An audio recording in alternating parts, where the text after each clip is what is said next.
And I brought this one home. So this is the next car I'll go over to see, is it going to be flipped or scrapped. Definitely needs a rear axle. Stay tuned.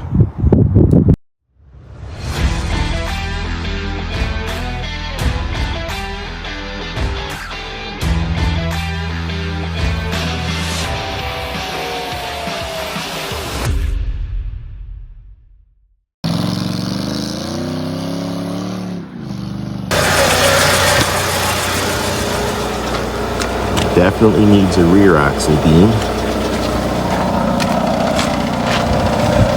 I've got it held with a strap. Most of the underneath looks nice though. Too bad.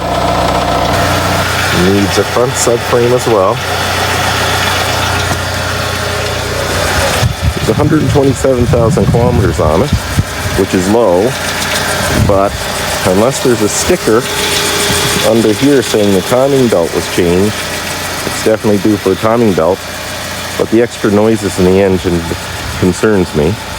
The car did just have an oil change, so it's not old oil.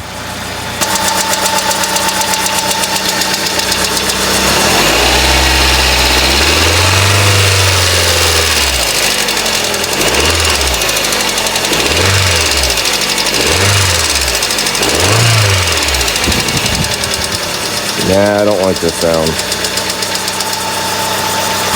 It's warmed up now. It sounds like a regular Hyundai engine. But if I fix the car, whoever I sell it to, it really can't sound like a diesel engine every day when it's a gas motor. Took the cover off the engine. I don't see a sticker right there. And generally, if the timing belt was changed, somebody puts a sticker somewhere on the valve cover. So with 127,000 kilometers on this, I'm just going to guess it's the original timing belt. I've bought a few of these with the 140, 150 range, and they've already had broken off belts.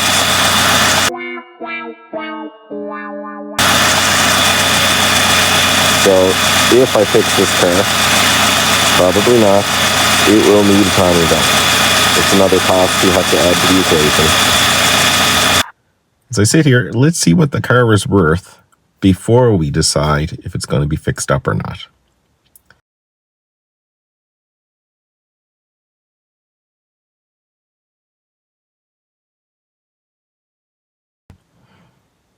So looking at Canada Trader, best case scenario maybe is around $3,000 asking price for the car.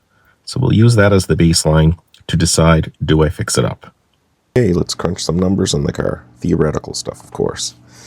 Looking at the earlier information, the car has an approximate value of $3,000 fixed up. I went on Rock Auto. Actually, we'll back up a little bit. Purchase price. Purchase of the car was $200 and one tow. I did make an order on Rock Auto just to see what the price is. So Rock Auto for a timing belt kit, front rear brakes, filters, and what else? That was it for Rock Auto. With shipping, that's $350. The weight of rotors and drums kind of rise the cost a little bit. The car does need a little bit of body work, and it's going to need miscellaneous repairs.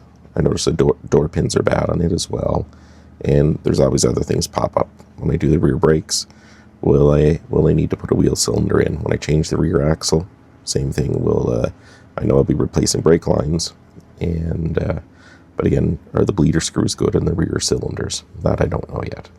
So miscellaneous, I'm putting that at around $150 to $300. The missing pieces I don't have is it does need the rear axle beam, and it does need axle beam and the front subframe. If I bought those at a junkyard, I'm expecting to pay locally probably around $500 for the pair. I could find another parts car. Hard to say. Things pop up at different times. Tires aren't very good on it. So if I bought used tires, I'd be looking at about $200 for used tires. And it will need a new motor vehicle inspection, as well a wheel alignment, because again, with the axle beam being installed and the front subframe, things are going to be out of alignment. It's going to be about 100. Same as last car, a couple more tows to the garage and back. So right now, add that up, we've got a range of $1,500 to $1,650 into the car. Just a total guess, probably 20 hours labor. And if the car is listed for sale for $3,000 and you get around $3,000, like $2,800, $3,000, it's around $1,200 profit. So this is something I'm going to have to think about, because with cars and scrap, there's still some value when the car is scrap. If I scrap out the car, I get spare parts.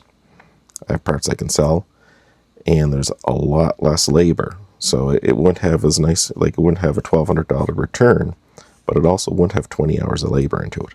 So something I'm going to think about. So what did I decide? I decide this one's going to be scrapped. There's still a lot of good parts I can put in inventory, and I didn't pay very much for it. There still will be a profit. That's all good for me. Thanks for watching. Have a great day.